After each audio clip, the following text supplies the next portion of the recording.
I think it's time. It better end tonight. That's all I gotta say. It will. It will. It needs to. Let's do this. Welcome to Calling All Retro Gamers. Calling all retro gamers. Calling all retro gamers. Calling all retro gamers. Calling all retro gamers.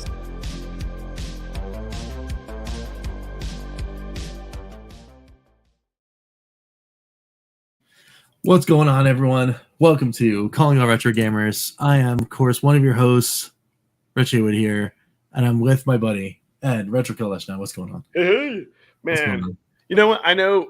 There's like a lot of things we have to do, but not only. So it's like we have more people that we need to add to that intro. But I hate my background. Oh my goodness, yeah, we have to. We've got to do it. I gotta get. So I think I need to like go into the repository and find that PSD file and then start. Or the Premiere file and start messing around with it again, because when we edited it the last time, I was on my old machine, which is no more. So yeah. So I got to go find all that stuff and I need to, because I'm pretty sure I think I ripped Ralph. I think I ripped him, and I think Murr, and then we even have one like from Scruffy. Yeah, man. Which is great because I think it was just like the monitor and R2 or so, I don't know. So yeah, we have a few of them, but yeah, I just want to be like on the top of a mountain going all retro. Yeah, let's do it. I want to be outside of this office, and then, I need to change that, but yeah, we'll definitely. Yeah, we'll work on that. But first, yes, it's time to say hello to our awesome chat. What's going on, Carson? That's right. Let's go. What's going on, Lloyd? Fan of Fiction's here. What's up? What's going on? And here we go. That's right. Time to pour scotch and chili down with the comfy stream. That's right, man. Sounds good. Hey, get relaxed. Hang in here. And like I said, man, it's we had made it successfully through 23 rooms of 42. So there's only if you do it by that math, we're more than halfway there. So all we got to do is just get through this and put this thing to bed. And no more bosses. No more bosses. We will run past one. Just literally see the boss and be like, see ya, and then just run past him. But there'll be a lot of running because we have to run through a whole bunch of rooms to get back to room 11, where we go north into room 24. So there will be some running involved, but we should be ready to rock. Yeah. What's going on, Ian? Welcome in. So before we get started, though, man, I just gotta say, what is going on other than just absolute craziness over at Atari right now? Like the last 2 weeks, it was near daily, either like game drops or news coming out of that place. Like, I don't know if they're just trying to like get all the stuff done before the end of their fiscal or something, and then like kick it off right. But man, they're on fire lately. And that last night's news, though, that was actually one of those, kind of put it up and take the cake right there. Their acquisition of that studio. I don't know if you heard about that, but I saw your thumbnail, but I haven't had a chance to watch it yet. But yeah, I saw. Yeah, I mean, that news was pretty crazy. Night Dive Studios. If everyone doesn't know who they are, Night Dive is a game development studio that specializes in taking retro games and either updating them to modern standards or reimagining them. So they just straight up acquired the studio that was doing that. And one of the games that Night Dive was doing that's supposed to come out this year is System Shock, which is crazy. So like they're into some pretty like heavy duty, like old school PC stuff. And now they're under the Atari umbrella. So who knows? Who knows what could be coming there? Hey, what's up, Chris? What's going on? Fan of Fiction saying a part of me doesn't want it to end. I mean, to be honest, that's awesome though. I mean, it makes sense that a company who remakes games would partner with another company who. Well, I mean, yeah, right. Or be willing to be like absorbed by said company, right? But So yeah. you know what I want? Like, if through the magical universe, like Atari ever watches this, Hmm. I got a brilliant idea of what they need to do. What they need to do is so normally I'm against, like, let's say like DLC if it's like cosmetic stuff or other things, but I'm about DLC like if it actually adds content to a game. Sure. What if they did like Atari do like Atari 50 like recharged? Oh yeah, that would be kind of fun actually. And yeah, and I mean, again, what they could do is, what if they did like a section of the arcade games, or I don't know, and they could even charge like $10 for it. Yeah, you'd have to buy Atari 50, but and the reason why I say what would be like really cool is then you could go into your Atari collection and you would see the recharge games, and then if they added like more to the story and like gave us more behind the scenes, like, you know what I mean? Like if they did, like if they just like if you could, like if it was $20 and it was like the whole arcades, like a whole arcade section, I would pay for that, or like the whole like 2,600. You know what I mean? Like you would get the games and behind the scenes. I don't know if they will. I mean, we'll take the recharge games as they are, but yeah, I mean, Carson makes a good point too. Wondering if they bought them partially just for their engine and tech. Yeah, when I was reading that story this afternoon, I was definitely intrigued at that little nugget that came out of there, that they developed this specific engine for taking older PC games and making them like, newer, right? So that could be something that's very intriguing for Atari, because they might not have that tech to like really enhance and bring back some of those old PC games. And if they're trying to dip into that property field, that could be something that's really cool too. Yes, and I wonder by any chance if like Sean is like back again, like in talks, like with a. Oh, I mean, it's. Like I'm telling you right now, Sean's not talking to them about that Stern acquisition that happened last week. Something's gone wrong, because I mean, I actually said it in the news line today. I directly started talking about the Stern as a deal for Atari 3, not Atari Collection 3, but Atari Arcade 3. And I said 3 specifically because we didn't have 2 yet. Because I know 2, finish up with, get some road blasters, get some hard driving, get some get that stuff, right? Make that Arcade 2. Right? You know what I'd like to. I'd like to see Atari be ballsy and do this move. I don't know if they would, but okay. So just hear me out, because it's a little bit crazy. But let's say they would have an exclusive just for 30 days. Mm-hmm. Come out with some reach. I mean, I don't know. They probably wouldn't do it with like Berserk Recharge, because that's just like too epically awesome. Or maybe they would. Yeah, it's too big of a property. Yeah. Maybe take a game that's not quite that big, but I don't. Trying to think of what else like recently they could come out with, like okay, let's say like a Black Widow hadn't come out yet, maybe like something like that. I think that's great, but it's not like as nostalgic, let's say, to most people, like a Missile Command or something else. Sure. But what if they took a game like that wasn't like at Berserk level, at Black Widow level, exclusive for 30 days, only to VCS and Evercade. Then maybe after the 30 days, then it can go to Switch, it can go to Steam. Yeah. Well, I mean, if people that own VCSs remember, during the second wave of Recharged, Atari came out and said specifically that there was a 14-day exclusivity window for VCS owners. That's right. So we were getting those games early. Now, what wound up happening was the third one or the second one, that series, something happened and they had to delay the entire thing, and then they wound up just doing day and date from then on. And they just kind of like forgot to mention, oh yeah, by the way, that exclusivity thing is not happening anymore. I'm like, yeah, all right. Because I mean, that would be really cool. And yeah, I mean, it leverage your properties, right? Yeah. And clearly they're thinking about doing that, because if they're not gathering development studios to just hide them in a closet somewhere. They're getting these studios to do work in order to get stuff done. Yeah.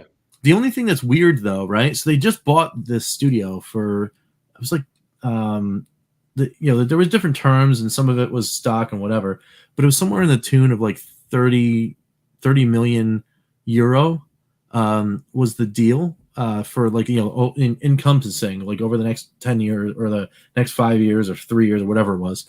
But with that much money there, it makes you wonder why they're going out on Republic for Atari Game Pool. You know what I mean? Yeah, where are they getting You know, this money they're from? looking for $1 million. So you know what I think though? Atari Game Pool. You know what I think Atari Game Pool is? I think Atari Game Pool is an incubator. They're looking for investment for like other parties to then bring in fresh talent and build a studio with that $1 million. I think that's what they want to do.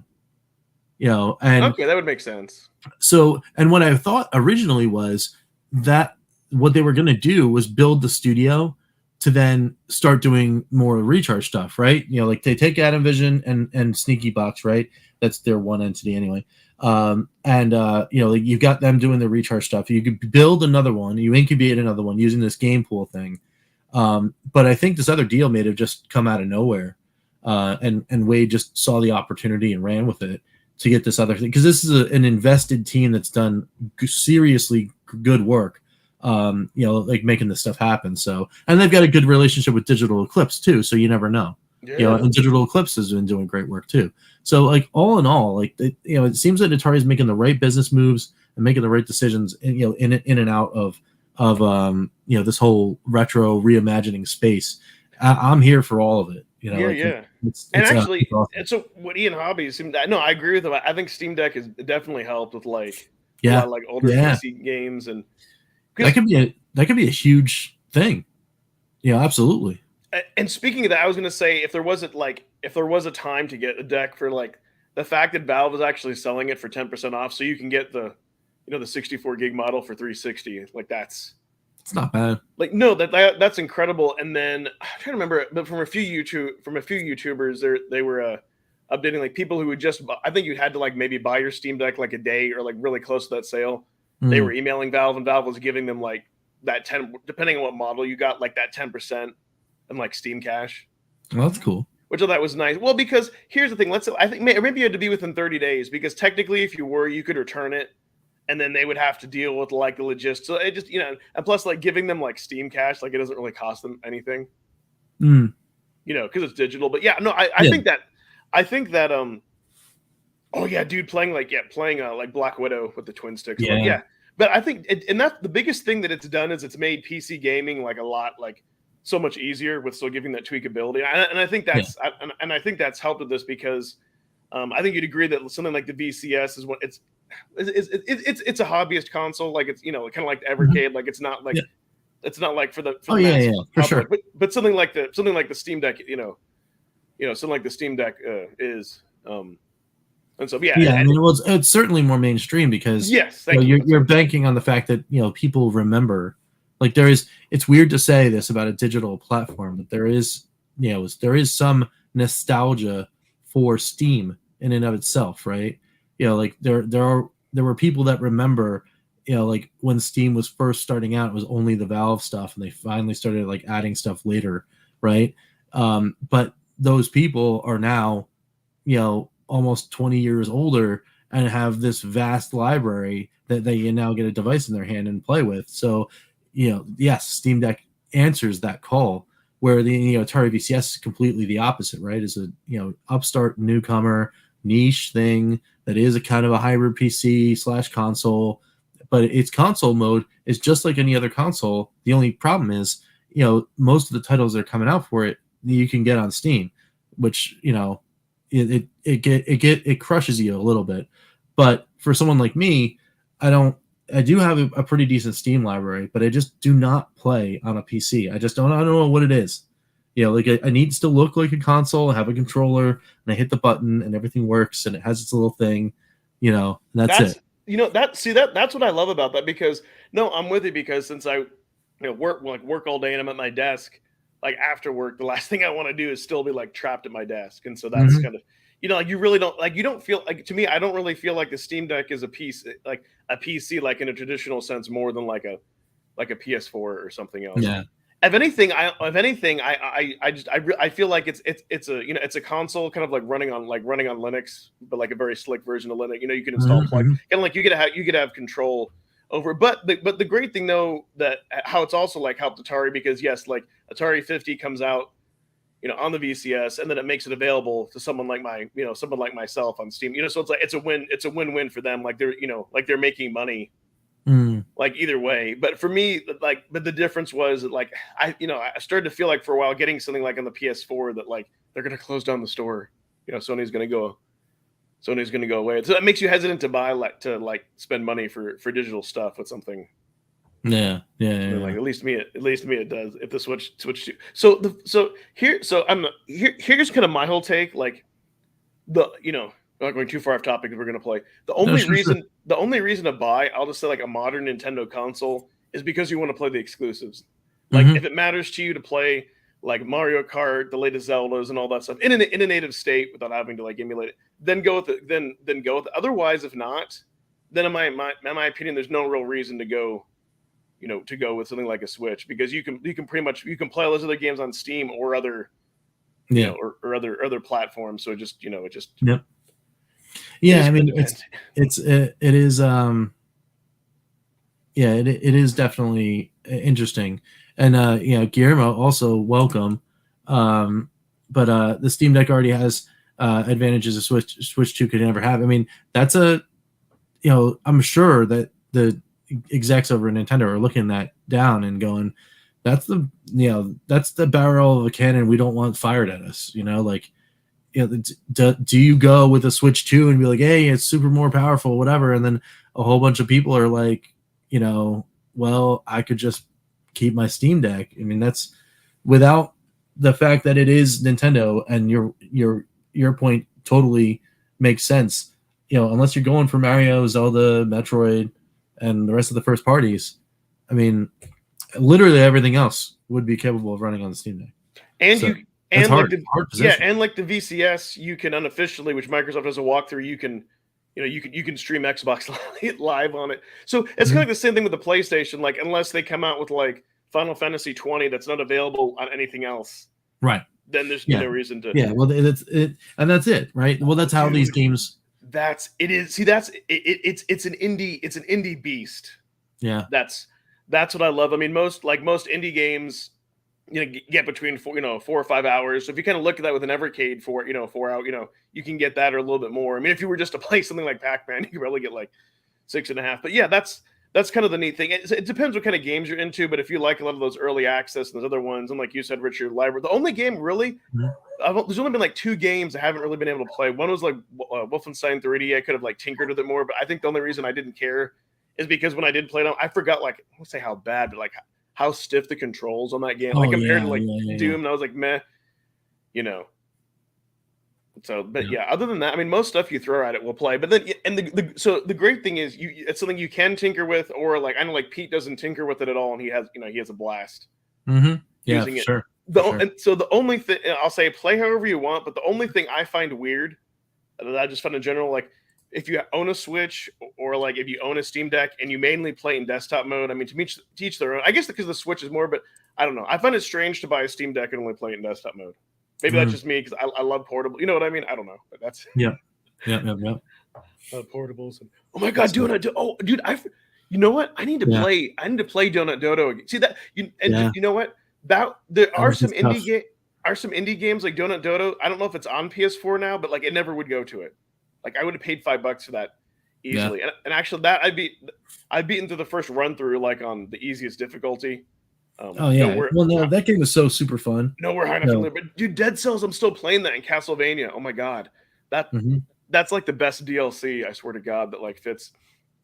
Yeah. And without spoiling too much, of course, like every other Castlevania, Dracula takes 2 forms, and his second form is like freaking difficult. If you remember, like Dracula X on the Super Nintendo, when you fight him in his second form, you have to like jump on these ledges and you can get knocked in a pit and die. It's kind of like I don't know if you can die, but it's like that level of an annoying boss. Yeah. But could it run on the Evercade? I think Donut, because I don't see why not. Yeah. I don't see why that would be a thing that would not be able to run. I mean, I could say, well, I mean, it runs on my VCS, but I mean, my VCS is more powerful. No, it definitely could, because it can run like on 2. Like I think with it tweaked down to like 2 CPUs and everything, you can get like 6+ hours. Yeah. But now, what I would love. So what I would love if they bring that to Evercade, and I think we've talked about this before, that I wish that they would start adding like borders, like especially for the arcade games. Oh, like marquees and stuff. Yes, Yeah, that would be kind of cool. yes. They, Yeah. I think that they Well, need you get to all the licensing, so you should be able to get all that artwork. Yes, with the license, for sure. You know what? Dang it, I forgot to ask Ryan about that. That's something they could go back, doing. Because I'm sure there would be space to save that. Dude, you know what? I think I had to play a couple hours just to get good at it from dying. But so I think I would like to see. I think it would just be cool to have the physical cart. The dodo bird is going to be the mascot, to see that and to have that in the booklet. But here's another thing though that I hope hopefully Blaze does this year. Is that they do have some kind of online leaderboards. I always hound them about it. We have wireless play. Because that game would be great to have within the Evercade community, like for a high score challenge like that. And have like an online leaderboard. That would be awesome. Yeah. Well, yeah. I mean, and right now, Enrique, I agree with you that Steam Deck and Switch are apples and oranges currently. Yeah. But if Switch 2 tried to just be like the more beefy Switch, then the Switch 2 argument becomes like, well, isn't it just a Steam Deck? At that point, because if it's just a more beefy HD up-res Switch, then that's you are in that territory at that point. And as far as I'm concerned, as a high-level consumer, people will just look at it and probably see very similar things. I mean, heck, the Ioneo looks like what a Switch 2 would look like. It just straight up does. Like nice rounded edges, like really kind of cool, like sleek design. I could see Nintendo making the Ioneo, like legit. But yeah, I mean, but the Odin and the Ioneo also get into that crazy thing where you're running Windows on this thing, and it's like you're right, sending all your corporate emails on your thing, like it gets a little weird. You bring up a great point, because that could be a danger. So as we all know, with the history of Nintendo handhelds, the one thing that Nintendo has always prided itself in is battery life. Having the because they always want to make it so you can play it. That's true. They may not have the best screen or the best tech. So the problem is Nintendo. It's more like it's like a console, right? It's locked down. They're not going to have it so you can install plugins. They're not going to have it so you can tweak battery life. That's not your type of consumer. So to your point, Rich, I didn't think of this. If they do make it like a Steam Deck, let's say it's just as powerful or more powerful, but you only get like 2 or 3 hours of battery life, I think that's going to upset people. They're like, well, then it's just like a Switch. You know what I mean? So they need to find that balance where people want they want to play games without frame rates dropping, but they also want to have longer battery life. Yeah. And then so it's it's Nintendo. So like the only other thing that you can be sure of is that they're going to do something that is not only unique and possibly weird, but it's definitely going to be them. Like whatever this next thing is, there's going to be a twist to it that no one sees coming, and you're going to go, oh, this makes sense because it's Nintendo. Because it's Nintendo doing it, whatever they're going to do is going to make sense. I don't know where they come up with their R&D. I don't know where they come up with all their stuff, but it will just make sense, because outside of the leap from the Nintendo Entertainment System to the Super NES, which made logical sense, every other leap from then on, there was something else that they did, and you were like, I don't know why they're doing this, but it kind of makes sense. One thing, I think the one thing that's holding them back is the fact that it's also portable in a way, because I know that appeals to a lot of people.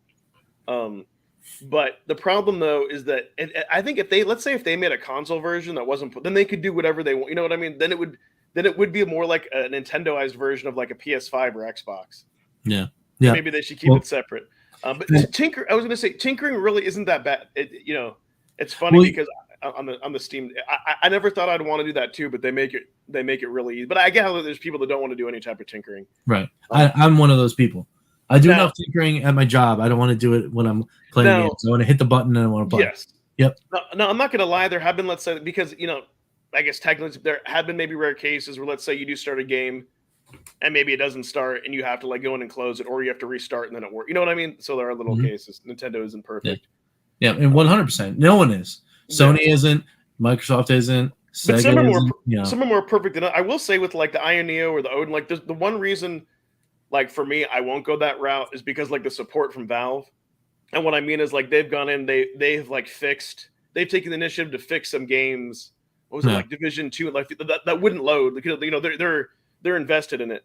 Mhm. And so while those other devices may be a little bit more powerful, I think was it the recent announcement where Valve said that at least for another few years, like at least another 2 or 3 years, they're not looking at a Steam Deck 2 because it's Yeah. going to take some time to do R&D. So you know, I like versus some of those other like Chinese handhelds. Some companies they come out with another one like every few months. And I'm trying to remember which YouTuber it was that I was watching, but they're saying one of the reasons that they do that is because they don't make any money off the software. It's like the opposite model, so they have to keep coming out with physical. Exactly. So it's Exactly. they seem to get something wrong. But yeah, no, Evercade is great. You do pop in a cart. Yeah.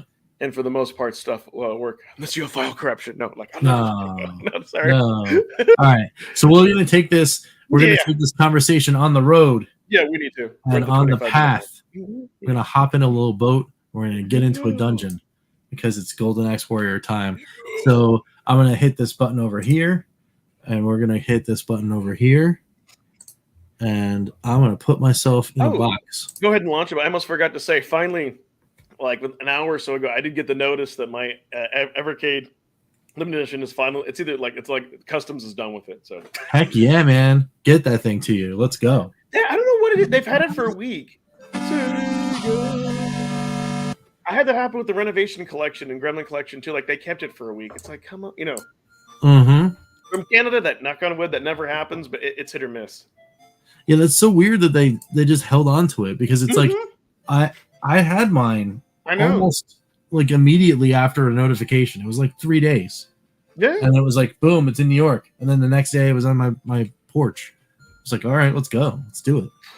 So it's like they just opened it up. I imagine like a few customs officers like Pat's here on my Evercade, like playing it. Okay, let's box it all back up. So when last we left, people that were just here on Cargan did not go and see the little catch-up thing that we did over at the Bacon Ice Cream Productions side of things. This axe right here is in my hand, folks. I went back in, took that like brutal wizard boss out, and I am holding the mighty golden axe. I'm very pleased that is in my hand. I am ready to rock this thing. I've got double lighty guides up right now on GameFAQs because I will get through this. There's literally 3 paragraphs left in the entire walkthrough. Woohoo! All right, so and they're all shorter than the paragraph that 2.5 of these paragraphs fit in the paragraph that I went through on Monday. So I feel confident that I can get this done. But we're all set. We got the flame sword if I need it, but I'm probably not going to. The golden axe. We've got the magic coil. We've got the golden apple. And we've got all life and all pots. The other cool thing that we have is when I leave here, we're right there.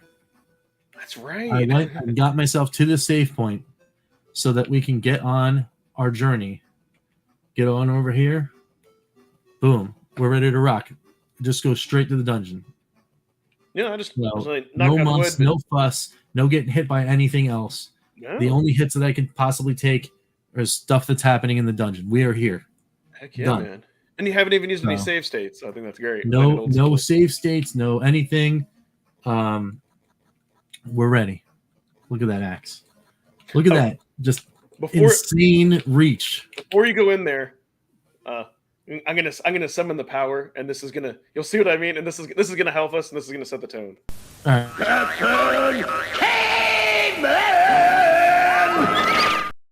There we go. That's good stuff. Captain Caveman won't get you pumped. I don't know what will. Heck yeah, man. Heck yeah. All right, so I need to get myself to room 11. This is obviously room 1 as it is the entrance room. So you got to sneak yourself around a little. It's 1 to 2, 2 to 3. I think you can go 3 to 6. And then you got to go over 5, 7, 5, 8, and then 10, 11, or 5, 8, 7, 11. We'll find out. We'll find it out. You know, Let's that go. would be a good shirt. Real men don't use save states. No, I think this was. Did we go this way? Yes, we went this way. Yes, we went this way.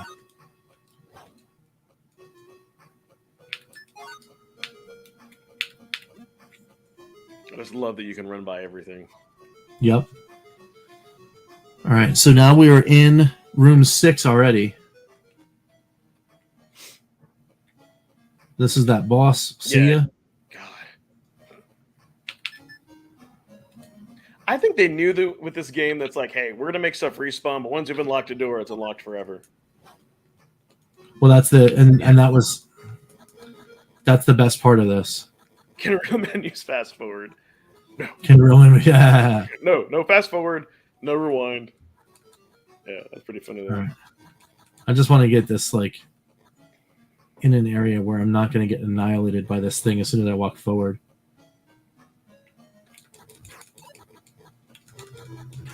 Ooh. The reach. Yeah. The reach. I was noticing that, like, and it, like arcs different. Like, man, it's almost like a shield. Just kill. Right, so I'm going to go back in. One more time. Come on. Oh, okay. You're trying to get Spawn somewhere that's not that door. There it is. Ah. All right.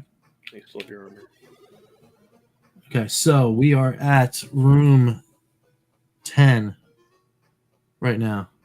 If I'm not mistaken. 1, 2, 3, 4. Yep, we're at 10. We're in room 10. So we're right here. This is room 11. And this is the room you warp back to once you get the axe. You warp back here so you can go up 1. And then this is room 24. It's 2 red skeletons and 3 red eyes. And then taking out the right pair of blocks to reveal another warp. So I don't know if I need to actually get them all or get enough of them so that I can get them out of my face so I can get those blocks and then warp. If it's that way, then we do it because I'm not worried about it. And you had to have the golden axe to hit those blocks, I take it. No, you have to use magic. Oh, okay. Yep. So. But you had to get the golden axe, though, or could you technically have beaten the game without it? Just would have been a lot harder. No, you can't hit the Death Adder without it. Okay, that's okay. Yeah, you have to. Ah, stupid eyes. So is it the right?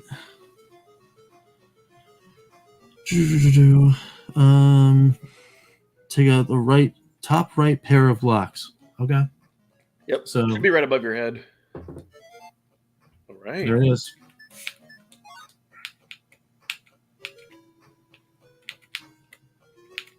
Okay, I was like, why isn't it working? It.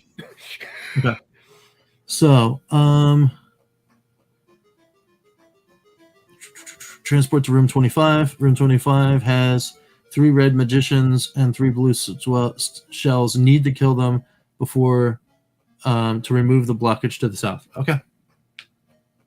So we've got it. We've got to get these guys. Damn. All right. It's definitely a lot more powerful.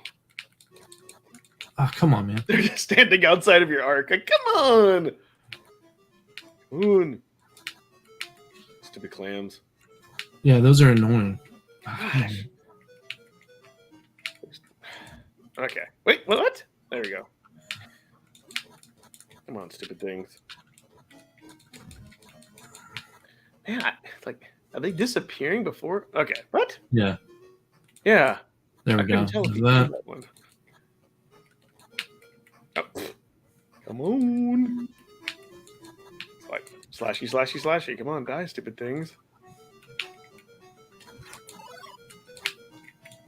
I should have actually yeah, I was thinking that used a potion. Yeah. That's all right. Next pot that drops. All right, so we are in room 26. 3% head Head there to room. There are 3 red magic fires and 3 red skeletons. Kill these and head south to room 27. Okay. Can I just head south? I think so.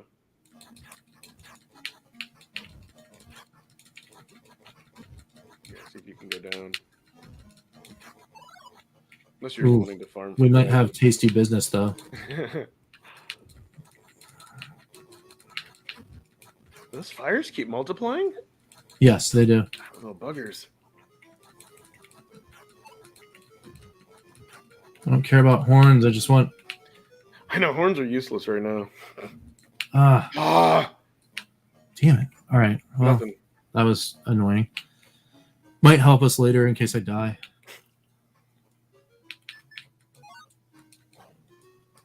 It looks like a room that I have to beat all the things in. Yeah.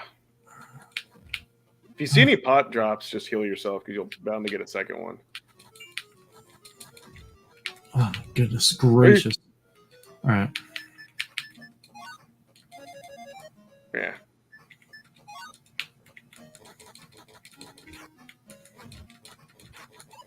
All right, there's some pots. I mean, it's one of those scenarios where, yeah, if you have to clear the way and then you die, then you have to go back to do the boss, and that's fine. Yep. So that's why it's good we hang on to that apple. Yes, I agree. I know that axe is really cool. Much better than the sword. Man, though, it's like you had that. I feel like you had that sword forever. Yeah. Well, it's because you just get better swords. Yeah. You just keep getting better and better swords. Yeah, the color of it just changes. It's like, at least this, like, physically looks different. It's a cool little axe. All right, so not too bad. Where are we now? Room. Open the door. This room has open the door. This room has 3 blue shells, 2 red shells. You got to kill them and get to room 29. Okay. All these talk of shells is making me think of Mario Kart. I don't know why. Not those kind of shells. Oh, come on, guys. Really? Mm-hmm. Oh, come on.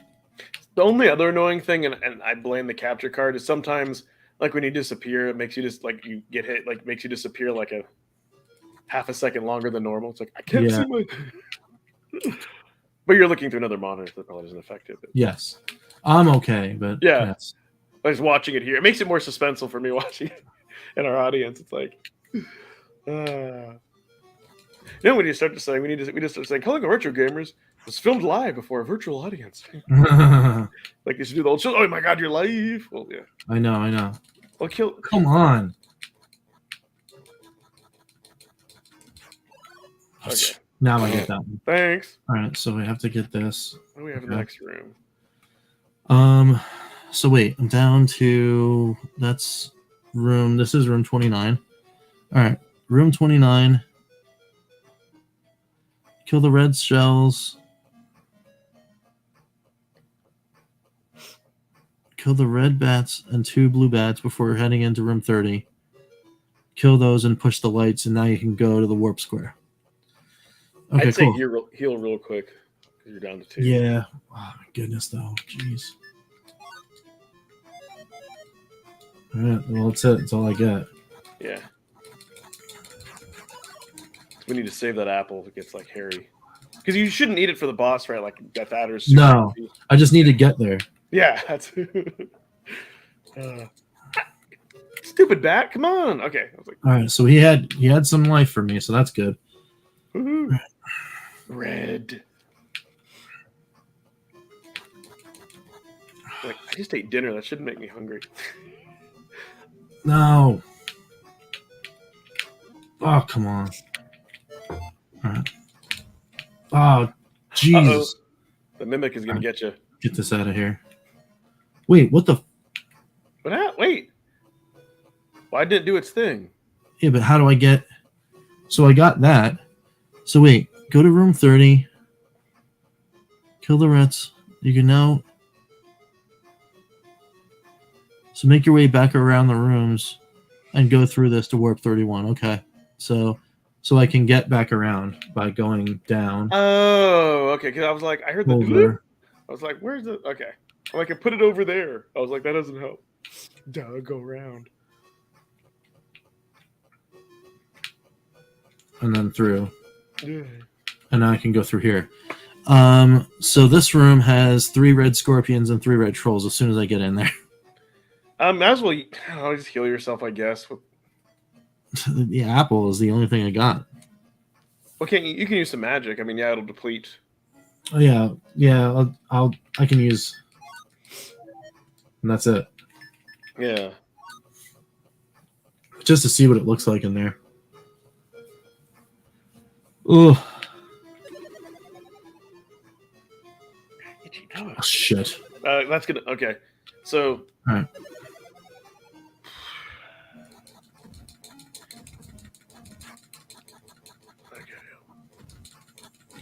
Yes, you've got mad skills. Oh my god. You found a way to tease them, use the axe to your advantage. Wow. Okay, I was like, you're definitely going to have to use an apple, but you didn't. That was yeah. For those of you who are just listening to the podcast, you need to watch it. Like, Rich is like literally like hiding behind these like blue squares and just like whacking them with the axe on the corner. All right. So that was good. Open the next door. Use a torch. 3 red magic fires and 4 ghosts in room 32. All right. I don't know what to show my face gets super itchy, and I need conditioner on my beard like I should do when I take a shower. So I don't know why maybe that's why I'm itchy. Oh my god! Oh, I hate these. I so hate those things so much. They multiply those fire things. Oh come on! Ooh. Okay, heal yourself. My god. I can't. It's. Okay, okay, leave it paused. Wait. No. So, how many rooms are you away now? In room 30. I'm in room 32. It's 33, 34, 35. Okay. 36, 37. So here's what we're gonna do because I just decided we're gonna let's put our fate in the hands of the chat. Let's ask them. Type below in the chat, apple. Should Rich use the apple, or should he go or type grind if we need to go grind back and heal? Put in the chat. Let us know. Apple or grind. Well, I mean, yeah. So grind would be try to make it out of there without taking it. Yes. Yeah. Okay. 1-to-1 grind apple. Okay, come on. All right. Apple. All right, 2 apples. Apples. Let's see what we got. 7 of you here. Anyone else? Give it another minute. So far, Apple's in the lead. We got Karsten with grind. We got Phantom with apple. We got Lloyd with apple. I mean, the good news is all these doors are opening. So yeah. We're getting through a whole bunch. Yeah. Okay. Yeah, I think 2-to-1. It's 2-to-1. Yeah. It's Apple. Yeah, so. I was hoping y'all would vote Apple because. But when you're here with us and you're interacting, I think it'd be fun to give y'all a say.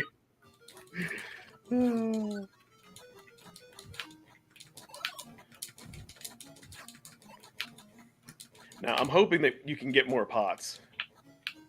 That's like our backup. Then if you have to heal again. Okay, I'll just Apple.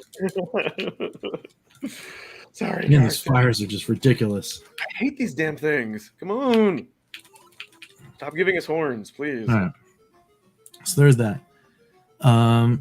Everyone's all about the apple, so we're good. Yes. All right. So what else we got? 3 red bats. All right. 4 fires and 4 ghosts. Head south to 33. Lord. All right. So it doesn't want me to go through the locked door. What the? Bats. All right, that was easy. Okay. Head south to room 33. Pushing the red lights. God. Okay. I don't So know. that got us there, and then I bet you we have to go down and around so we can get to that warp. Yep. Man, I just got over allergies and congested stuff. I don't know what it is, man. But I'm just like, God. Yeah. So maybe because I'm nervous. Through the locked door, 4 ghosts and 2 blue magic fires to kill.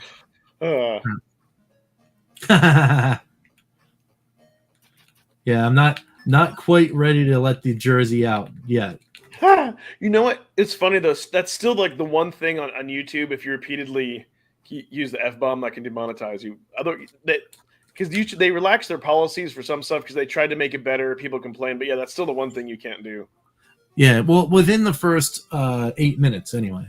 We're way deep. We're after the watershed, so not as long as it isn't like literally every word, then they won't demonetize you. Yeah. But also, this channel isn't monetized, so it doesn't. Not yet. Yeah. But no. But I just always. Yes. What's hilarious though is if you watch their official video, there's left block. There's a guy like he says that he says the actual like curse words. It's hilarious. Remove the left block and push the lights. Remove the left block and push the lights. Okay, I mean it says remove the left block. So do that. Okay. And push the lights. Okay, that didn't do anything. You have to chop them. So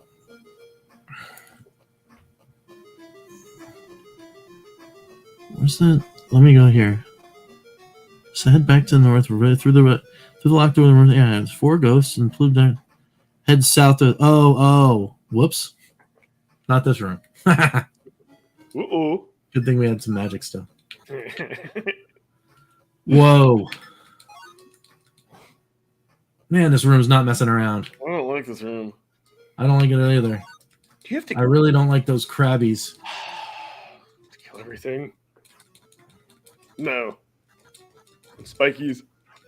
All right, so that's fine. The eyes I can sort of deal with.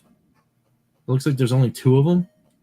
All right, so let's go back. No, he never. No, he never has. 2 crabs and 3 red eyes to open both doors. Head to the left and kill more bats. Okay. Yeah, when we try to keep it family friendly, not because like couldn't say certain things on YouTube, but just to, have more people be able to listen to it. Did I really? No, I don't think you did. No. No, I don't think you. I don't think you have, or been, I don't think you have. I mean, it's possible. It's possible. Yeah, we're like so. I mean, it's just. Yeah. But there is a game that's going to bring it out on me. It's this one. But the idea is a gamer mom or gamer dad got this on in the background. If they have a kid in the room, they don't have to worry. Yeah. That's all. Oops. Come on, eyes.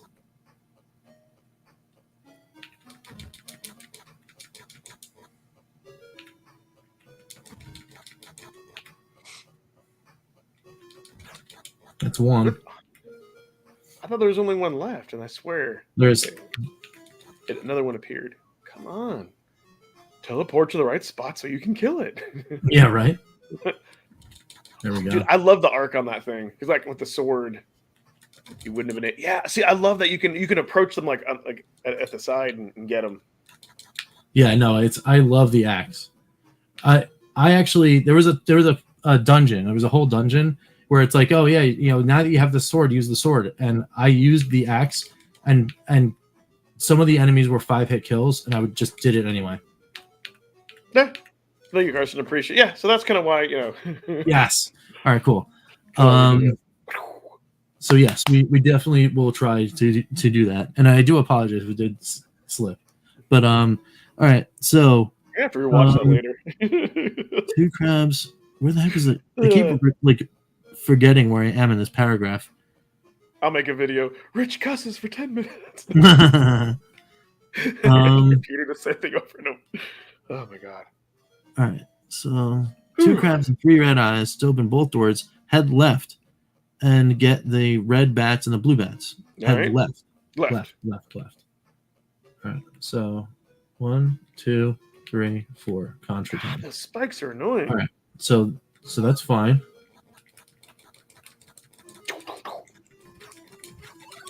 All right. Oh, bread. Bread.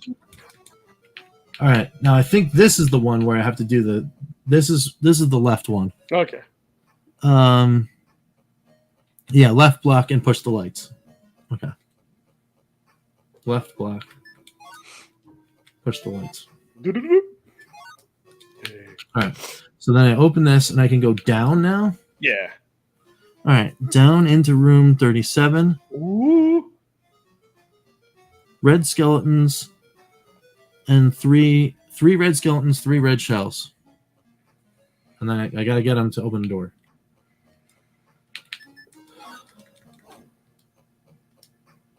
Light up the place, of course. Oh, jeez, man. Dang, this room is impossible. Wow. This room is like be harder than the boss. God. Well, like almost all of these things are going to be harder than the boss because Yeah. the boss is literally just stand in the doorway and swing. Okay. Sweet. All right, cool. At least I got a bread. So open the doors. Head back to room 33. I am in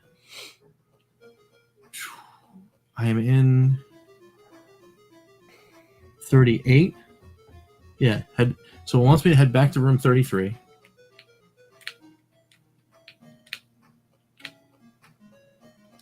Okay, I'm in room 33.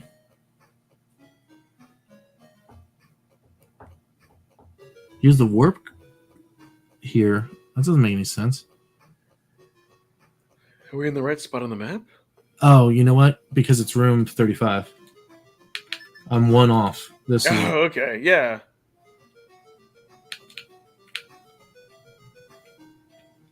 That was close. There we this is go. room 33. Okay, so I need 33 and warp into room 38. We're getting real close, gang. Real close. To 38. 2 crabs and 5 magicians.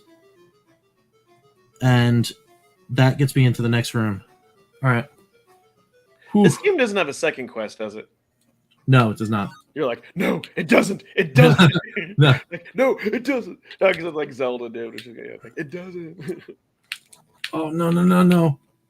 No, no, no, no.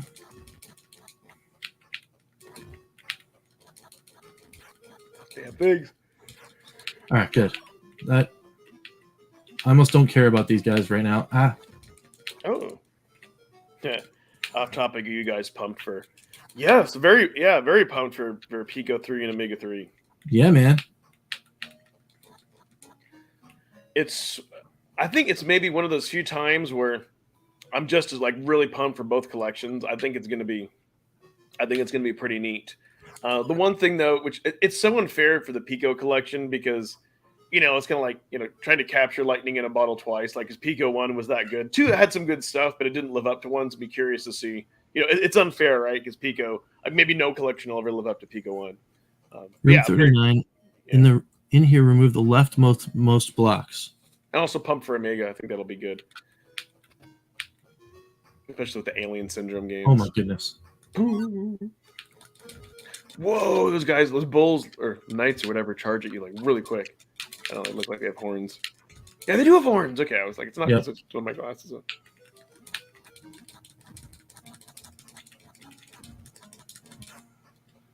Okay, good thing I had some. Yeah, I know you're hammering those buttons. I can hear the clicky. Whoa, whoa, whoa! I was supposed to remove the. In here, remove the leftmost blocks to reveal the bridge. I just did that. Okay. But you still have to kill the thing, though, I think. No, you can't kill him. He's over there.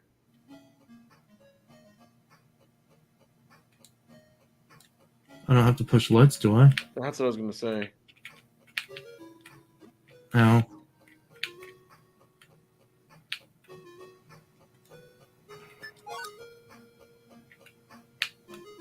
Weird. Now that enemy is gone. No, he's.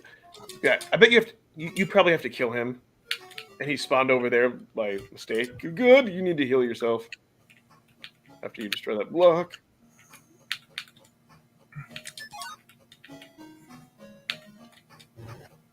Not good. Hey, it lied. It did lie. It Bad lied. lady. Bad lady. Yeah, I was about to say, well, hell, blow away all the other blocks. And it's like, guide, you lied. All right. So now what? All right. What's this one? Head to room 40. 3 red bats and 4 skeletons in this room. Whew.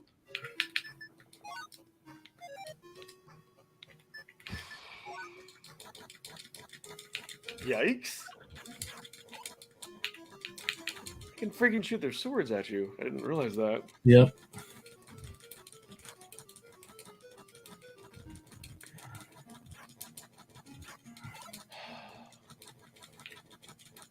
Come on. Get close. Yes. Whew, I was like, you're going to have to move down, but you didn't. And that's 40. This is room 40? Yep, head across to room 9 and north to room 3 ghosts and okay. We're getting close, folks. Wow. This is it, guys. Room 4. Oh wait, do I have to kill everything in here? Head across to room 9 and north into room 41. Oh, you know what? Because it was I bet you is because you were supposed to kill everything in this room already. Yeah. But we have to get this done. So many clams.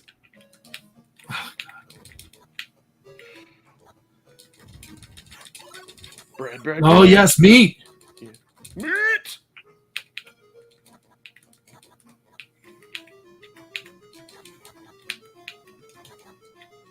Can I hit like lights? Yeah. I can hit lights. Yeah. All right. Well, I'm out.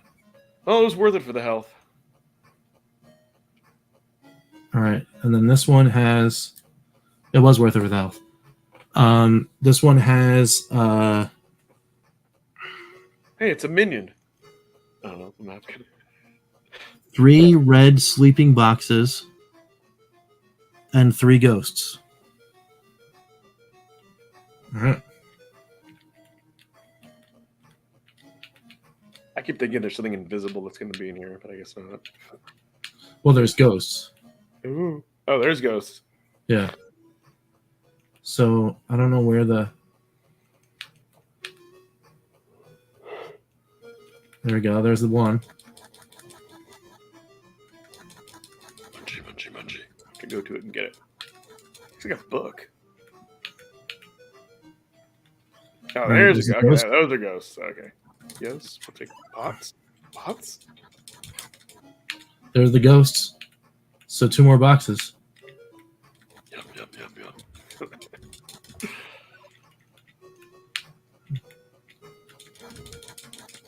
I will say this will be a card first. This will be our first game that we've beaten live. Guys, this is it. All right. This is it. You ready? We're going to do No. I was like, are you ready? I'm like, no.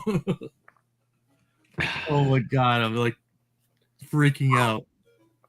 Take it a deep breath. 22 to 23 hits, and all I have to do is stay in the door. Yep. We ready? We're ready. Let's do it. Let's go cheese the boss. Oh, man. Like, let's go. Let's go. All right. We're doing it. All right. I just have to sit here. It looks pretty cool. Yeah. Oh, he looks awesome. Dude. Yeah, his attacks look way too powerful. Okay. I was like, you're not losing now. Heck yeah, you can cheese the boss. This is awesome. Let's go. Let's go. Let's go. Come on, take it. Yes. Oh, chickens. Heck yeah. Oh my God, this has been a long friggin' journey. Oh, all the orbs or crystals, whatever they are. So they couldn't use anything that looks like a triforce. That's it. Geekstorian comes in right in. Right at the end. The collected peoples of Firewood, Vendoria, and Altera enthusiastically celebrate your return from the palace under the sea, the lair of the evil giant Death Adder. Your success means new age of peace and prosperity for the Princess Tyrius and her people, and of all the countries of the world. A great feast is announced in your honor, and amid the festivities, assembled royalty join in a pact to unite their lands under the princess to ensure future peace.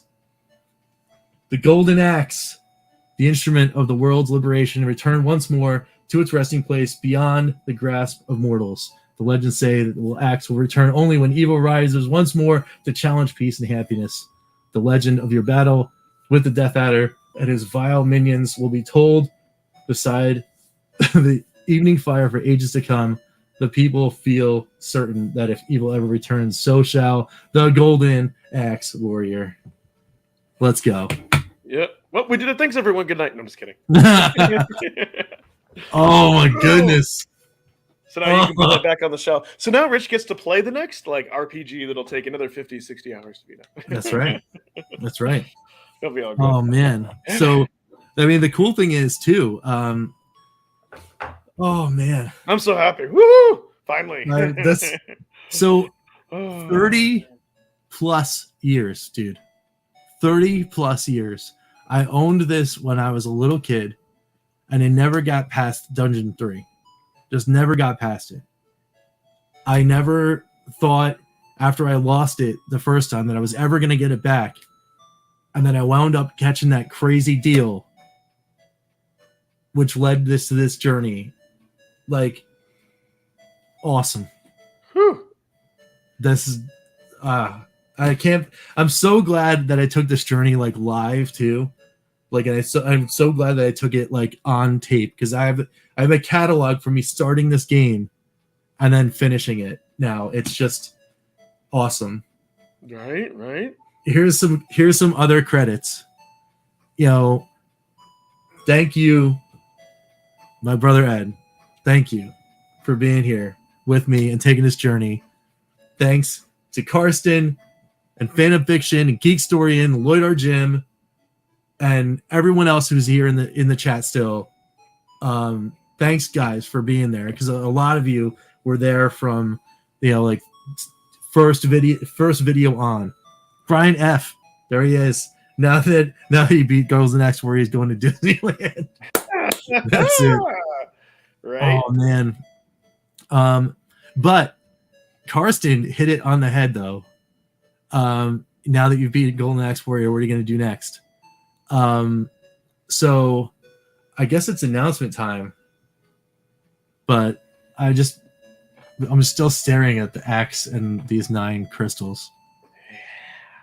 30 years, guys. I know, right? Just, oh my goodness, man.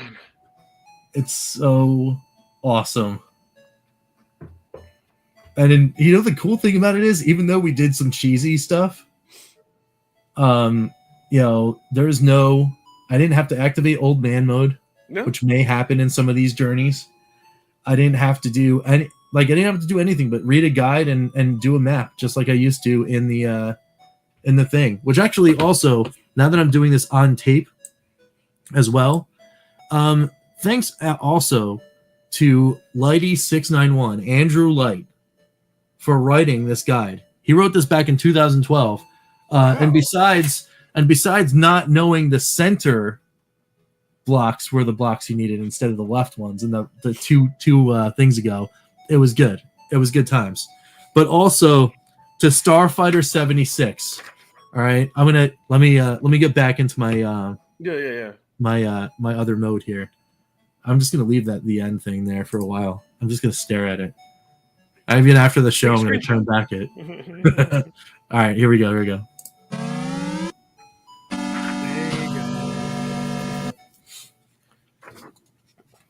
There is the map of the final palace. All right. But special thanks to Starfighter 76 on GameFAQs. He actually dropped in about halfway through my journey. He probably left. He's like, this guy's never finishing this game. But yeah, man, thank you for this, because without that and this ridiculous map, right? This guy, I don't even know how long this took to do it. That's a good quality. Dude, that looks like that came out of a magazine or something. That's a really good quality. He did this all in like Paint. This is like an MS Paint, like when you look like closely. So he redrew this whole thing, which is awesome. And he did this back in that's frame worthy. 2007. 2007. That is kind of frame worthy. You'd have to have a big thing, but yeah. I might put that up in my office. So you know what's interesting? Like a younger me would want like more of a challenging boss fight, to admit. Yeah. But you know what? At this point, finally, because like in the Zelda games, you have to I'm happy that the game lets you choose the boss, because it was so difficult to get here, and usually it's oh the my opposite goodness, way. man! And, every room felt like a boss. I was legit scared. Like when we were going through, and when we had to make that choice to use the apple, I'm like, there's gonna be one room. There's gonna be one room. I'm gonna get pounded, and we might have to do a continue loop. Yeah, it might have been our audience's fault. No, I'm just kidding. But yeah, you guys kept the faith, man. Yeah. You were there. You're like, we know it. Let's go. Well, I wore my Zelda shirt for extra support. That's it, man. That's it. But that was so much. That was so much fun. This was an awesome fun it was so good. It was so good. Yeah, all right, yeah. But announcement time. Yeah, Calling All Gamers exclusive news drop right now for 4 things that were happening, because I've been waiting for this for a long time, and I didn't know when or if it was going to happen now. But there is a method to this madness by doing Golden Axe Warrior and going through this journey. The next game will be an Evercade game, for sure. Oh yeah.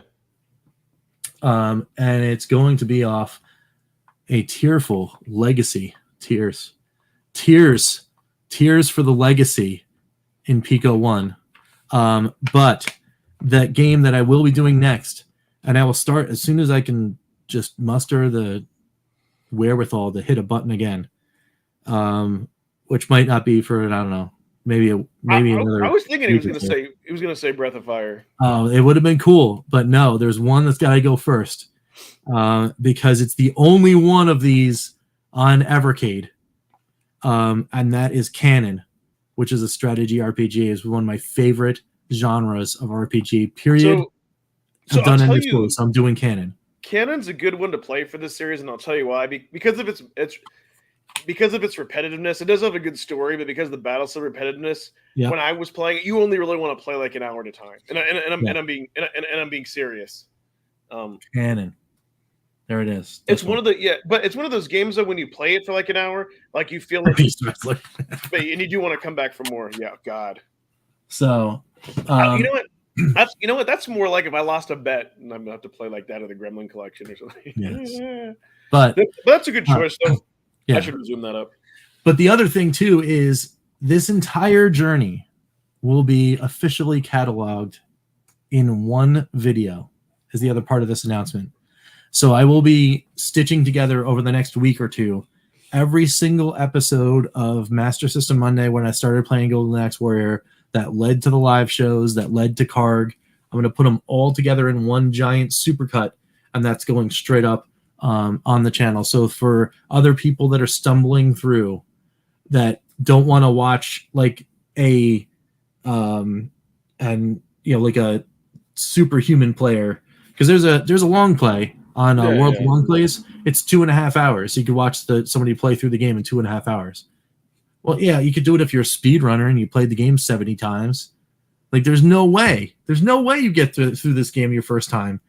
So in other words, if you want to feel good about yourself and watch a normal person play that you can relate to, be like, I can do that, and I can follow along. But the other things too is like, awesome. Like as I was talking my way through the guide. I was talking my way through the maps. There was actually a mistake on the map too that I also corrected in one of the videos. So like, if somebody stumbles on this giant supercut thing, they're like, why is it so long? Well, if you're really trying to get through it, it's the raw experience of me helping you through, right? And that plus that will also have a name. There'll be a Yeah. name associated with that. Plus, you're forgetting too that we're the long plays. We're more entertaining than that guy. Usually, it's just somebody playing a game, no commentary. You're going to be Yeah, bored it's out just of your game. mind. This is a It's just lot more games. fun. It's longer, but it'll be more fun. No, that'll be cool. So you can take that, and then you can take like just the gameplay stuff from Karg, and you can mash it into one video, and that'll be neat. Yeah. Oh man, if I had it, man, if I had it, I would have. I would have. I would. Oh I would yeah, share it. I would yeah. share like me in the sitting on the wooden floor of the Atari room, because that's what we called it back then. In my family, it didn't matter if I was playing Sega Master System. It was the Atari room. Well, it might be a long shot, but do you think, I don't know, your parents might have like just like some old like still photos? I asked that question. I know that there was pictures taken of me while I was in there. Yeah. But I asked, and they were like, "Yeah, we can't find any right now." And I'm like, But it would "Darn be it." cool if there was that one of you playing Golden Axe Warrior. Yeah. Oh my goodness, that'd be awesome. So there is a story though about another game that will be played. I did go back and finish it actually right before I started doing YouTube. Directly before I started doing YouTube actually. Fantasy It Star? was in the height. When did I start doing YouTube in earnest again? For retro stuff, I started during the summer of the pandemic. So like right in like May, June, July of 2020, I started really doing stuff in earnest. Being on the Evercast, I did stuff on my personal channel, and then I brought it all over eventually to the Bacon Ice Cream channel. But that's that stuff. I mean, I've been doing YouTube. Bacon Ice Cream Productions has been there for 15 years. So we've been there around for a long, long time. And every once in a while we do video game stuff. It was mainly like board and card games and interviewing people that do LARPs and stuff like that at conventions. That's what we used to do. But anyway, yeah, there was a story about another game that I will replay, and that's Phantasy Star. Yep. On Sega Master System. I'll save that for later. I'll take another Master System journey. So here's my challenge with wanting to do a series of something like that. Like I would love to do Breath of Fire, but then I'm like, could I only do it while playing? Like that, it'd be so tempting to play it off camera. Like that would be, what I mean? Yeah. Well, like that would be the challenge. That's the thing with it is a challenge because I'm sure you faced with this game too. It's like, with Golden Axe Warrior, you better believe it, because there were times when I was in the middle of it where I'm like, oh, I can knock out this dungeon right now. I've got about a half hour. But then I'm like, but I don't have a half hour to turn it all on, to do the thing, to shoot the footage and all that kind of stuff. So I stopped. And then I waited. And it was a little too long. I think I would have been playing Golden Axe for a year or something. Definitely, yeah. The other games, don't worry, guys. The other games will go much faster than that, because I'll be able to actually like press myself forward. But yeah, I mean, I've played some Breath of Fire, and it is really a grind. But the cool thing is, there's a lot of times where I actually enjoy the grind, and what'll happen, especially if I get into a grindy game like Breath of Fire, or I mean, if someone decides to like open the heavens and allow Lunar to descend upon me, where I could play on something like an Evercade. That game is extremely grindy as well. I will straight up do live streams of me doing like grind. That's what I was just gonna say. I could see doing that. Yeah. Like if you just kind of want to do like a chill and chat and just need to do a grind. That's what is probably a good thing, where you just want some company, or you just want to that might be a good thing to. And that's exactly how you handle those games, right? You're like, oh, my goal is I need to grind like 3 levels before I go to the next boss, right? All right, cool. Let's throw up a live stream, grind those 3 levels, because then you're showing people how you're doing it, right? You're showing them that this is my strategy. It might not be as quick as somebody else's, but it's safer or whatever. But yeah. Lunar, yes, Lunar. Yeah. Oh my goodness. Like, something happened on Twitter lately, and people were talking about, I don't know if somebody was trying to get the license, or something, but it's been in like the Twitter sphere a lot lately. And I started following it because I was like, whoa, if something's getting announced, then I want to know. But it doesn't look like it, doesn't look like anything's crazy going on. But man, that game was so good. So good. So good. So, but I think there is a way to do it too with an emulator because they put it out on a phone. I mean, obviously I can put it, well, actually, the way to do it would be Polymega. Yes. Yeah. Yeah, the second I get my Polymega. Well, duh. Hello. Yeah, Well, I was going to say, technically, they're right here. can't you do it through that beta? Like when they give you access to that beta app, you can rip it and you can start to play it if you wanted. Then when you get the real hardware, you could just like toss it on there, like transfer your save and everything on there. Yeah. I just couldn't. But see, here's the thing, though, because it's like I would be like, I want to play it really bad, but I wouldn't blame you if you actually wanted to wait to like play it on a real console. Yeah. Versus, because it's like, yes, you could argue it's about emulation, but I get that you don't want to play it just on your PC. You'd actually rather have. I mean, to be honest, like I would deal with it because I know that it's technically like, like when I go to play Walking School, for example, or Magic School, I can't put this in a Saturn and play it because it's in Japanese and I don't understand, any of kanji or any of this stuff. Yeah, right? True. So I'm gonna have to IPS patch it. So I'm technically playing it on a console, so I'll just play it that way for sure. So also for posterity, here's my phone. I gotta do this. Oh, what if I did this? What if I did this? Do I do one of these? Yeah, I could do that. That's a cool picture right there. Spin of Fiction brought up a good thing. So I hear you that do like a Master System Mini, but here the problem though is that I kind of feel like with the Sega 2 console, like there was just barely enough interest.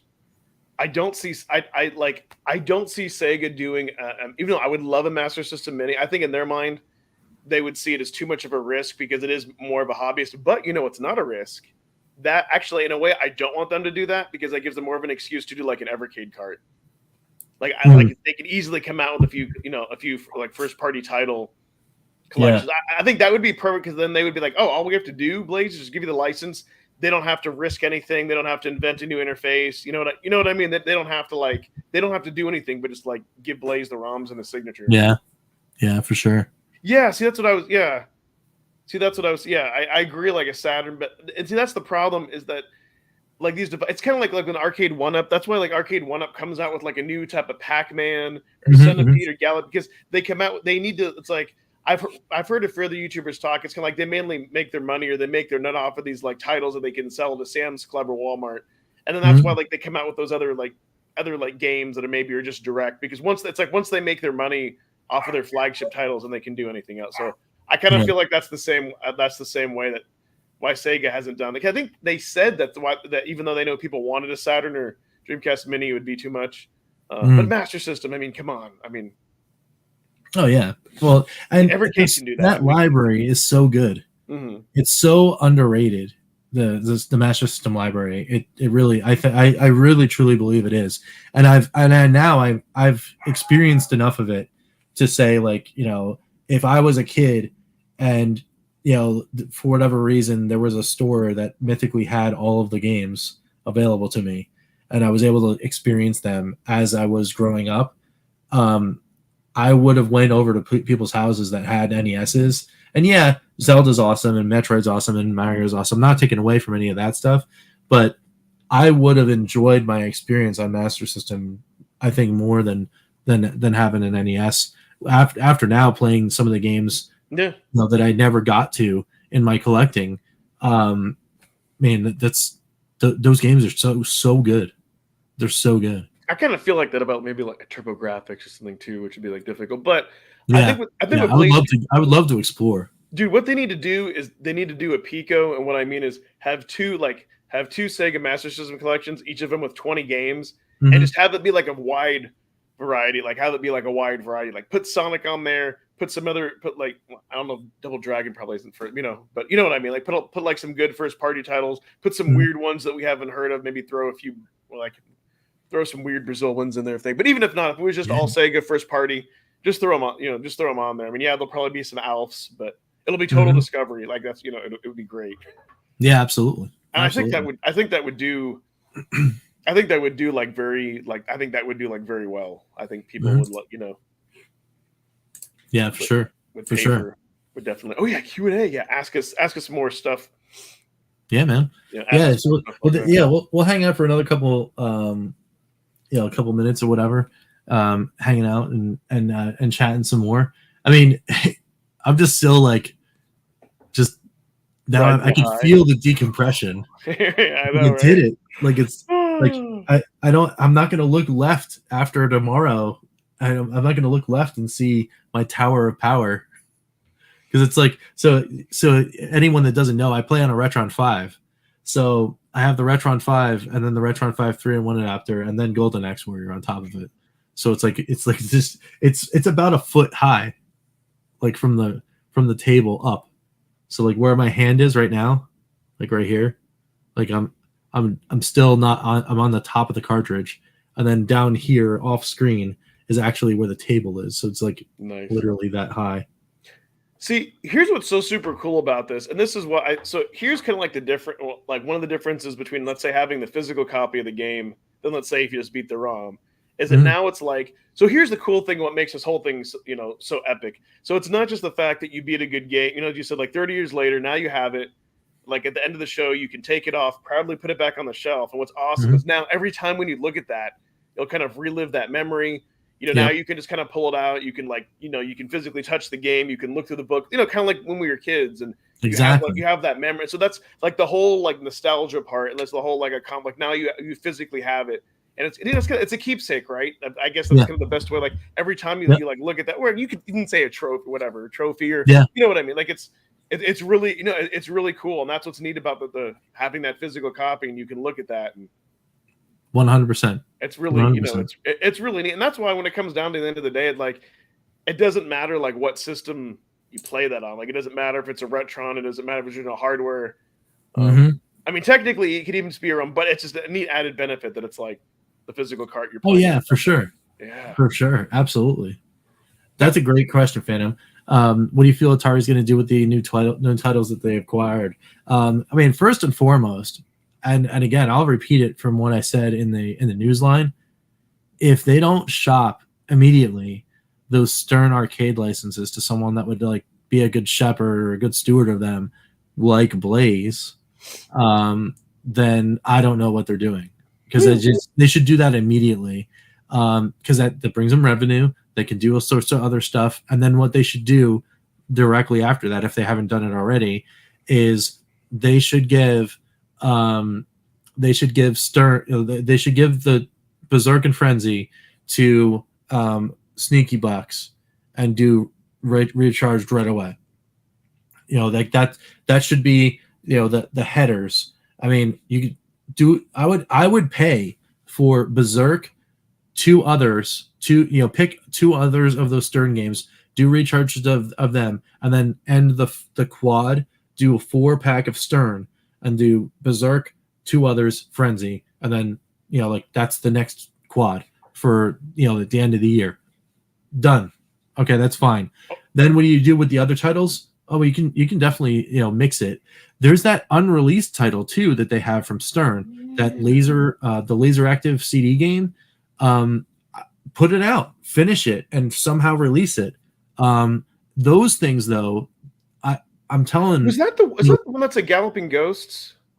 I don't think it exists. It does not exist. Maybe it's a different game. Okay. Yeah. So finish it, get it out there, and make sure it goes on VCS for sure. All of these things have to be Atari Stern Collection. That would be neat if they didn't want to do Atari 3. Well, that's why I'm saying. That's why I'm saying Atari 3 should be the Stern Collection. Yeah. So. Because Atari 2 should still be Atari Arcade 2. Like I'm saying, like Road Blasters is still a thing. There's still like Major Havoc isn't out. Like there are a whole bunch of other games that you could put out in an Atari Arcade 2, 3, 4, 5 games or whatever, even 6. That makes a good cart. You put that out there, that's fine. But Atari Arcade 3, boom. You have a big hit That could be like the fall cartridge, one of those in that November December slot. If you're putting out Berserk and Frenzy on a cart with those other Stern games, people go nuts for that. That'd be great. So, and then with everything else that's coming out of that other division, I think that's Atari's play for the rest of the market, for the Switch crowd, for the Steam Deck crowd, for the PlayStation and Xbox crowd. Some of those titles that they acquired when they acquired that studio, Seventh Guest is there.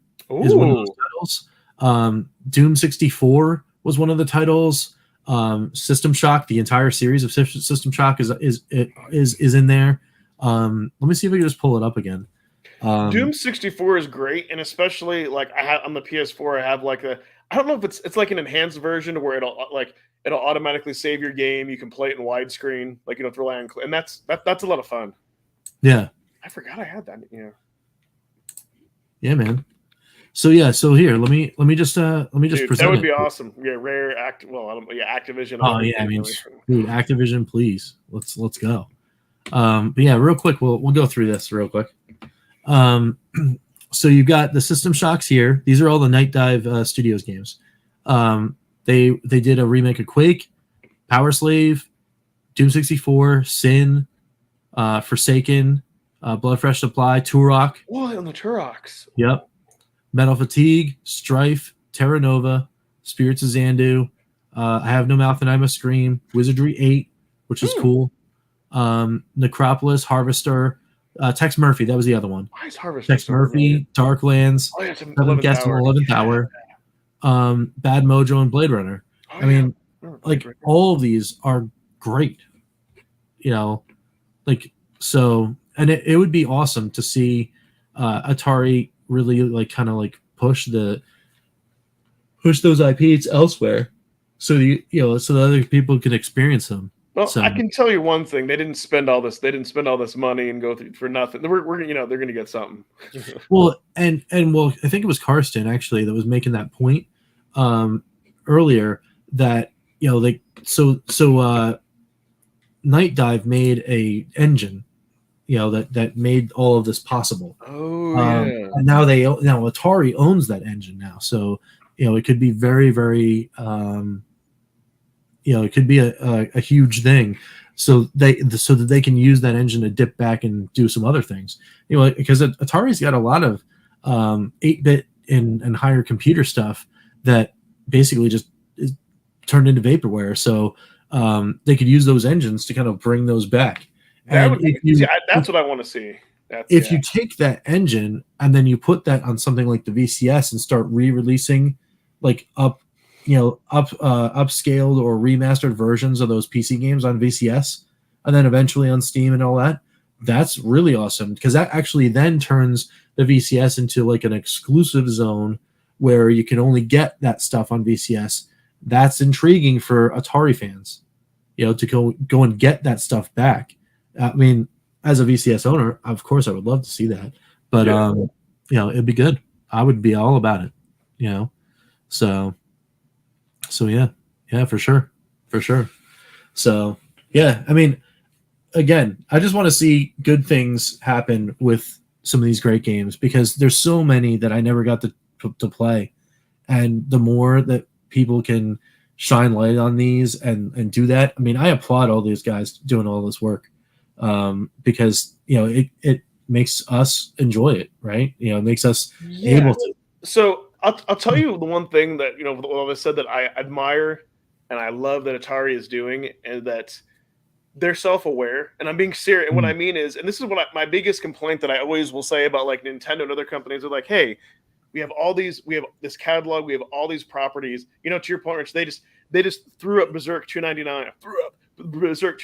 It's like, and that's what I keep saying, that like Nintendo, no, they, it's like, but you can actually buy it. You know what I mean? Like that was kind of the main complaint that I have with Nintendo. Like I hate when companies are making you rent their games, right? Right. And then they try to put things together and they can't even necessarily get the emulation right. Or like, I know how Nintendo struggled with 64. I mean, yes, Atari is easier to emulate, but I love that they're like, hey, we own this property. We don't need to do anything. Just throw on some artwork. Boom, it's up there. And then they're acquiring all this other stuff. You know Yep. what I mean? Like they want to make money. You know what I mean? Like I thought companies Well, wanted to make money. Like Atari sees the light. They're self-aware. They've got these well, properties, and they and they're respect that there's serious folks. about it. Yes, yeah, and they respect that there's interest, right? So I mean, Yep. it's like, gosh, thank you. At least somebody's doing it. Atari's paving the way. Yeah. I Well, mean, hell, they just did Atari 50. I mean, I say like right. last year. You know what I mean? Like, Hmm. Yeah. I mean, I think there's. I mean, and there's all sorts of different like-minded people, right? I mean, those folks that are over at Digital Eclipse, like Atari 50 was Atari 50 because the people at Digital Eclipse really loved passionately this project, right? You could tell it oozed passion. Like no one goes through all of those pictures and all of those scans and all of those things if they didn't like what they were doing. And I hope that they continue to do that in the future. So, oh yeah, re-releases of those PSX remakes, yeah, man, yeah, that would be cool. That would be very cool. although, I so mean, like, which is so what's interesting that I know they did like Missile Command 3D on the Jaguar. mhm, Like for me, that was like different and really weird. So yeah, it kind of like I think definitely. But the good thing though is they do recharge, right? Like it's not a remake, it's not a different game. It's kind of like it's like a new interpretation, mhm, by still staying like true to the original. yeah, And so I like that. yeah, That's so I kind of like that Atari by saying they kind of created this unique, this unique thing is because when you hear like HD remaster, it gives you a certain impression, but recharge it gets you excited like, hey, we've recharged this game. mhm, mhm, yeah, for sure. Well, But the yeah, weird thing is too, like there's all this new stuff that's coming out, right? They're buying, they bought Stern, they bought this other thing, or whatever, right? And this year also, there's like 13 more games that Atari hasn't even announced yet that are already in the pipeline to release on the system. And one of them is the other thing that Atari's been doing very well is bringing older developers back from basically like the dark ages, right? Howard Scott Warshaw is working on another Yars game oh yeah, I with forgot about Atari, that. and that's probably going to come out this year. Like, how wild is that? Yes, Like, that's 40 years. Well, 41 years away from the original launch of the game, and the guy that made the game is making another game. Like, that's what I wanted to see with all of this stuff. Like the whole bunch, all these companies went back and they're like, we're bringing back all these names. And I'm like, great, just pretend, be a company and pretend that instead of it being 2020 or 2022, it's 1980 and 1982, and you guys just kept going. That's the only thing that I wish that these companies would do. And Atari looks to be getting that message because yes, it feels like it did back in the day. Games just appeared. You just go in, you buy them, and you play them, and it's awesome. And they're yes. cheap. They're affordable. Yes. Good. It's You know good what? stuff. I hope they rub off on other companies. Maybe Yes. they may not be able to use the word recharge, maybe reimagine. But so like if I could have let's say my fantasy if I could have my fantasy like arcade game from the 80s, like okay, remastered. Okay, I've got I can narrow it down to 3. And no particular order that I think people would be psyched about. Okay. Robotron, I think like a Robotron. Yeah. I mean, again, Williams owns that. I think that would blow. I think that would blow people's minds. Very cool. Yeah. Another one I think would kill, lesser known, but like Satan's Hollow. Again, another Mhm. Yeah. another Williams game. Third one though, just because I don't know. I think it would be crazy fun. Like do some type of recharge of Frogger. Make it just I don't know. Well, Maybe that would be kind of cool. add I would do bosses or something. Maybe you fight the alligators and the snakes. I would do that. Yeah. I would. Those I would be would my top 3. would But mess around with one of those. if they could do a Robotron, because man, Robotron plays so good on Coin-Ops X, like on the Steam Deck with the twin sticks. Oh my god. Yep. So the only thing that was I'm so blown away that I get to say the words. I mean, they haven't announced it yet, but they clearly announced their intention to do so. As soon as they started doing all of the recharge games, somebody asked me in a comment or a chat, like what's the number one game you would want to see recharged?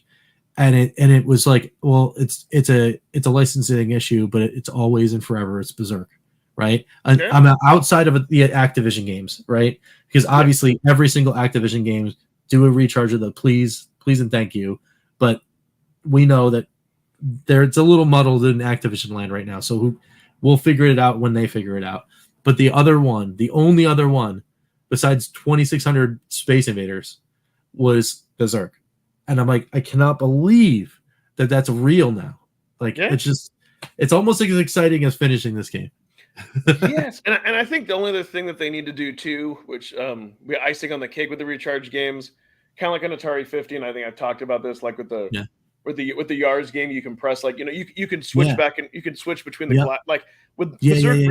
I want to see that with the Berserk reach. I mean, why not? Just throw it in. Cool. Just throw it in on there. I mean, that would be kind of cool. Or at least one mode that you could do it in. Yeah. And then if there's like if there's a recharged, like just recharged thing that's like plays a little differently, I would take that too.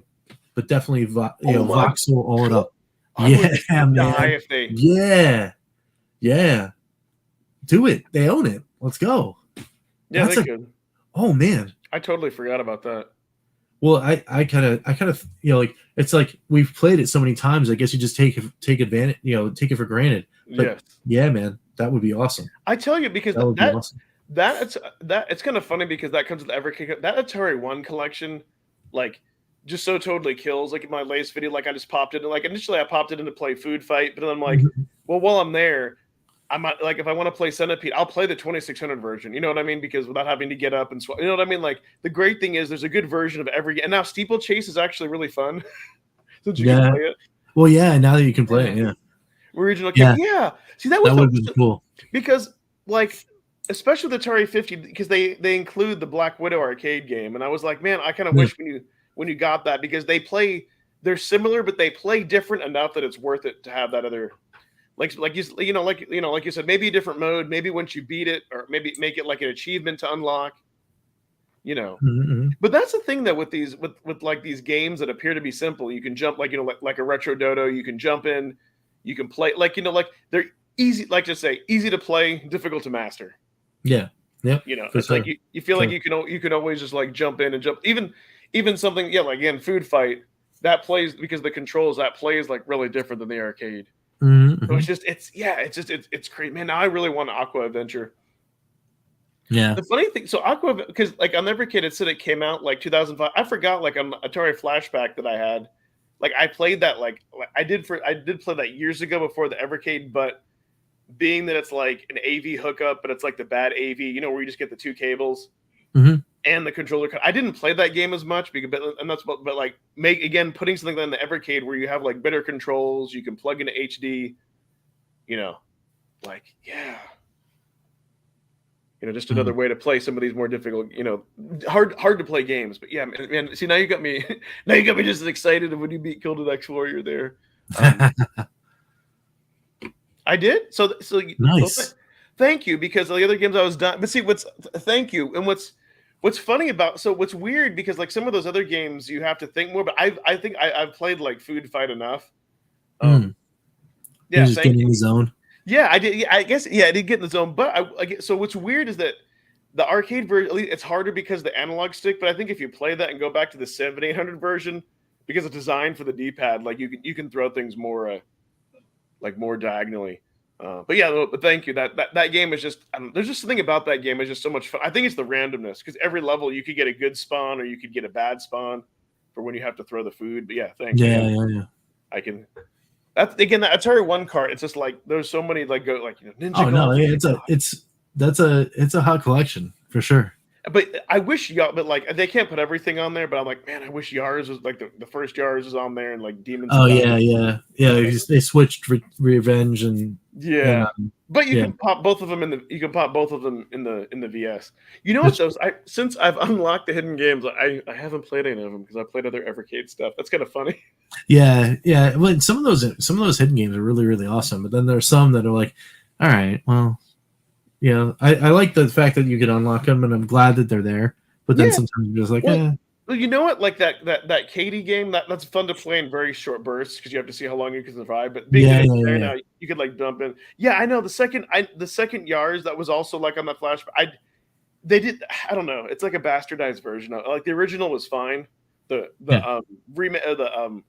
HD remake, whatever you want to call it, on Atari 50 is great because they took the same game, but they just like made the graphics different and changed the movement of the. spawning. Yeah. Which is it's so. Would you hear Warshaw? I like Recharge though. Recharge is awesome. Yeah, oh, you know what? I still have to play that. God, there's too many recharge. But like, it's great how like when Warshaw talks about like in that like the marketing, where he said like he knew he said like where he said he came up like with Yar like it was spelled backwards, and he like like the title was a lot longer, but like marketing just like shortened it. See, but it's great though. But you know what though? That's an interesting thing because he did come out. Again, you can't. It was difficult to have lightning strike twice. It was kind of like he made a really great game. So it's like, how do you top that? Right. Yeah. Return though. Yar's Return, like the sequel or whatever. Yeah, that did feel like a ROM hack. It doesn't actually feel right. It doesn't feel right. I mean, I'll play it every once in a while, but I mean, give me the original. Give me the OG every day, all day. You know what I think I'm holding out for? Because you know what's going to happen? I think at some point with Atari, they're going to come out with like Recharge, the definitive Game of the Year edition. And I think they're going to make it where you can get them all for like $20. No, that would be kind of cool, actually. Or see, you know what's nice though that Steam does. Well, they may not with that, but like when they bundle stuff, when they offered like discounts, if you already own the game, then they subtract it from it. Versus like on PS4, I know, and I'm sure on Switch, like if you buy a bundle like the Capcom collection, like if you were to buy the whole bundle, like they don't care that you've already like they're more than happy to sell you a game twice. It's like, really? Yeah, I want to recharge Frogger, and I want them to like do a remix of like the theme because I know they can't get it. And I want boss fights. Heck yeah, man. That would be just. Oh man! All right. Well, dude, we did it. Yeah. We did. We made it. It was awesome. And now it's time for me to get ready for one more day of work in this week. So I gotta head. I gotta head to the old bed. Which by the way, you know what? Last thing, real quick, and we'll talk about more in Evercast. But I think they're waiting. I think they're waiting until the end of this month, and then they're gonna wait to release the next firmware because then that'll pretty much guarantee. Because technically, the release date for the limited edition is the 27th, even though all of us got it early. So I think they want to wait, make sure everyone has it.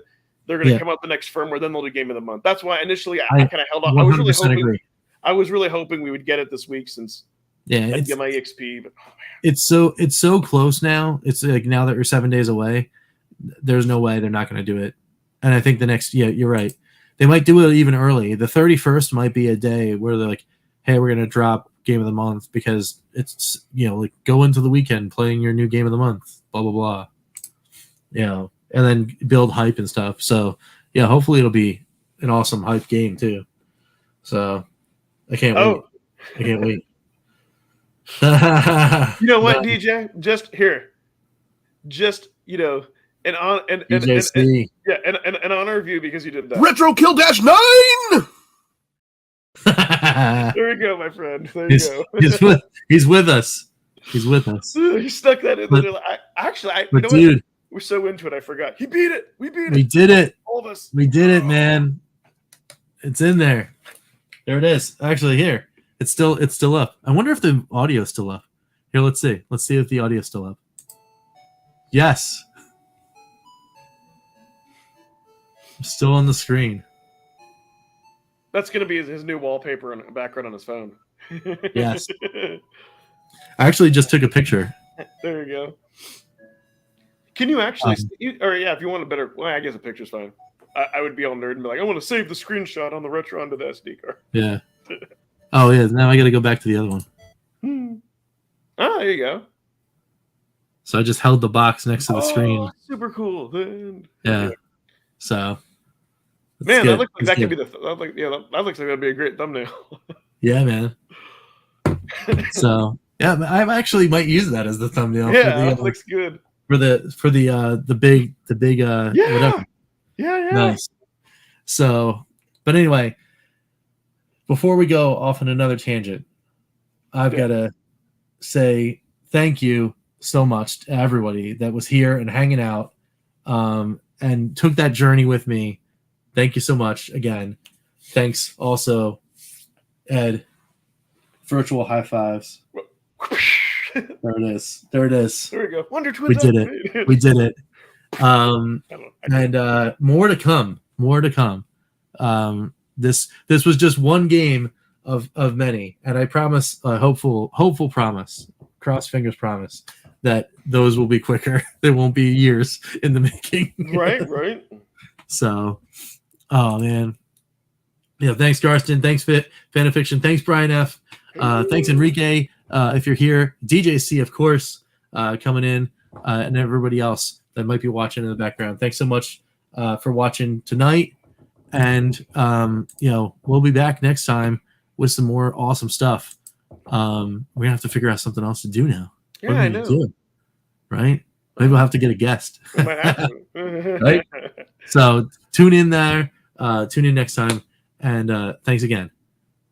And we'll see you on the next Calling All Retro Gamers. Yeah. See you guys. And Evercade Saturday. Yep. Oh, yes, sorry. Evercade Saturday. Be there. Calling all retro gamers. This concludes our broadcast day. Click.